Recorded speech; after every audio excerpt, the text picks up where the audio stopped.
Dneska si povíme krátce o tom, proč byste se měli vyhnout izolaci v rolích a místo toho zvolit foukanou izolaci. Tu mimochodem preferuje drtivá většina firem i klientů. Proč? No to vychází už ze samotné podstaty toho materiálu. Když si vezmete izolaci v rolích, ty musí pracovníci přivést a následně vynést nahoru v případě rodinného domu na půdu.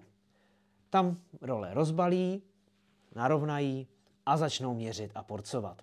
V tu chvíli nastává první problém, protože izolaci v rolích jednoduše nedokážete nařezat tak, aby dokonale přilehla na daný povrch v krovech. Zejména u starých domů je to problém, kde prostě nenajdete pravý úhel, je tam hromada skulinek, různých záhybů a tím vznikají prostory, kde se hromadí kondenzát, voda a ta, jak víme, izolaci nesvědčí. Zkracuje její životnost a samozřejmě snižuje účinnost. Tepelné mosty ale nevznikají jenom mezi stěnami, krovy a tou izolací.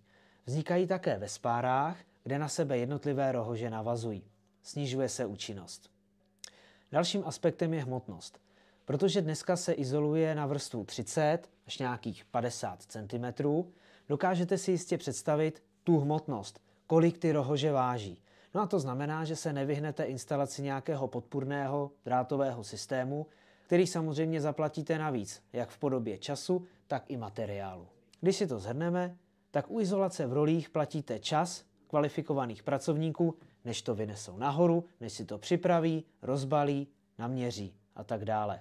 Potom je samozřejmě časově náročné i to vkládání mezi krovy, no a ve výsledku už jsme se bavili o tom podpůrném systému.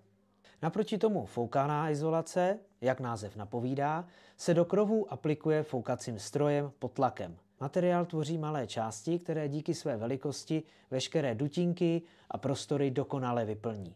To znamená, že zde prakticky nejsou žádné tepelné mosty, nevzniká kondenzát. Není kde.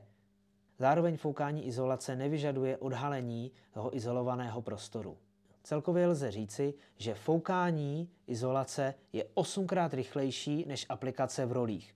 Odpadá totiž přenášení stroje, ten zůstává venku v autě, a taky přenášení materiálu, protože ten se dává rovnou do stroje a z něj to potom putuje hadicí rovnou do těch prostor. Pro zákazníka to znamená, že celá realizace je hotová ani ne za den.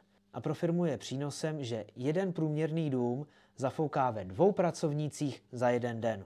Takže teoreticky vzato jeden pracovní den, jedna zakázka. To se samozřejmě pozitivně odráží na ziskovosti a také návratnosti investice, té prvotní, když si stroj koupíte jako nový.